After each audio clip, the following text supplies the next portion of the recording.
I was talking during the break about one of my happiest days as a parent was when my oldest son went to a jackal school for the first time.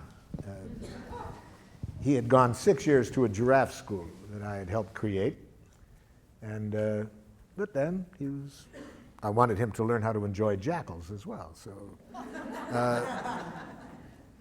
and in giraffe schools, we also want to be aware that the children are not always going to be in this setting, so we want them to learn how to stay with their own values regardless of which structure they're in, you see. So he comes back the first day from school, and he looked less than happy, and I said, how was the new school, Rick? And he said, it's okay, Dad, but whew, boy, some of those teachers, Dad. I said, what happened? He said, Dad, I wasn't even in the front door, really. I was halfway through the front door, and some man teacher comes running over and says, my, look at the little girl. Can you guess what the teacher was reacting to? Yeah, my son's hair was down to his shoulders. See, in a jackal school, as we all know, authority knows what's right. See, there's a right way to wear your hair as a boy and a wrong way. A right way to do everything, and who knows? The teacher. And then what do you do if somebody doesn't do it? You use shame, guilt, and so forth.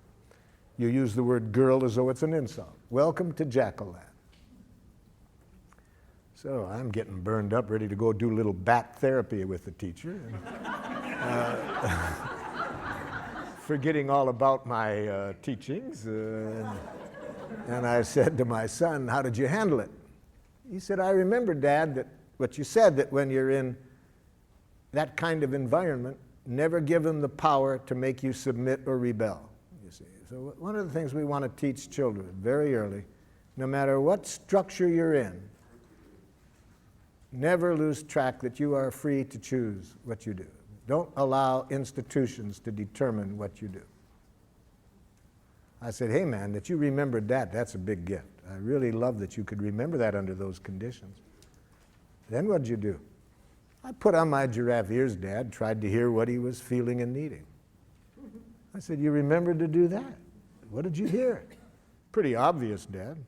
Looked irritated, wanted me to cut my hair. Hey, wow, man, I'm really glad you could remember that. How did that leave you feeling?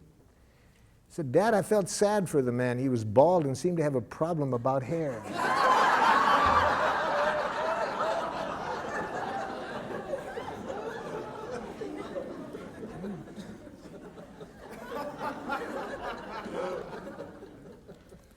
So we want children, the same thing we want to teach adults. Institutions can't make you do anything. Other people can't make you do anything.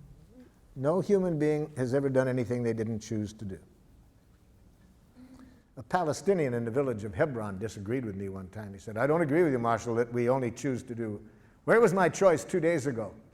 A soldier puts a gun at my head and says, take off your clothes or I'll shoot you. Where was my choice? I said, seems pretty obvious to me. You had a choice of whether to take off your clothes or not. He laughed. He said, okay, I got your point. I chose not to take off my clothes. That soldier knew I didn't have a gun. He was doing this to dishonor me. I chose to risk my life to protect my honor. Okay, so I'm not saying we always like the choices we have, but nobody can make us do anything we don't choose to do. So I said, apparently the soldier also chose not to shoot you, or else he was a very poor shot.